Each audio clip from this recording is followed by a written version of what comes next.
Assalaamu calaykum. Muuqaalkan maanta waxaan uga hadli doonaa toobada. In Ilaahay subxaanahu wa tacaala mar walba loo toobad keeno. Waayo insaan baynu nahay.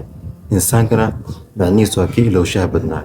Yacni mar kasta qalad baa naga dhacaya, gif baa naga dhacaya. Waxaa loo baahan yahay in Ilaahay subxaanahu wa tacaala mar walba loo toobad keeno. Rasuulka calayhi salaatu wasalaam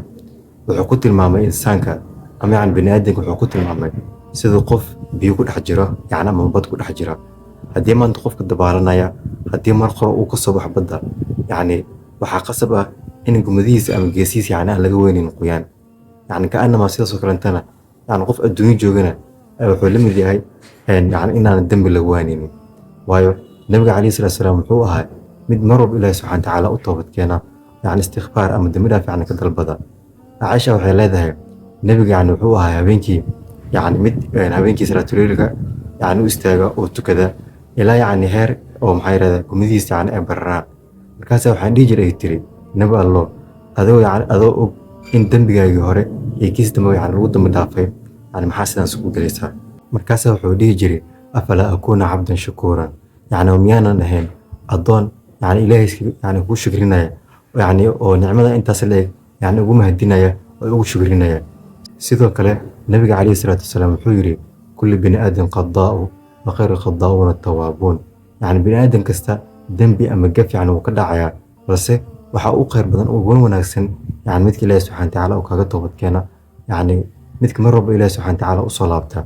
bal fiiri haddii maanta yacni maryaha inaga wasakhoowaan wayna maydhnaa yacni wayna hagaajinaa wayna nadiifinaa sidoo kalento haddii maanta guriga naga wasakhoowo yacni wayna hagaajinaa waa nadiifinaa bal ka waran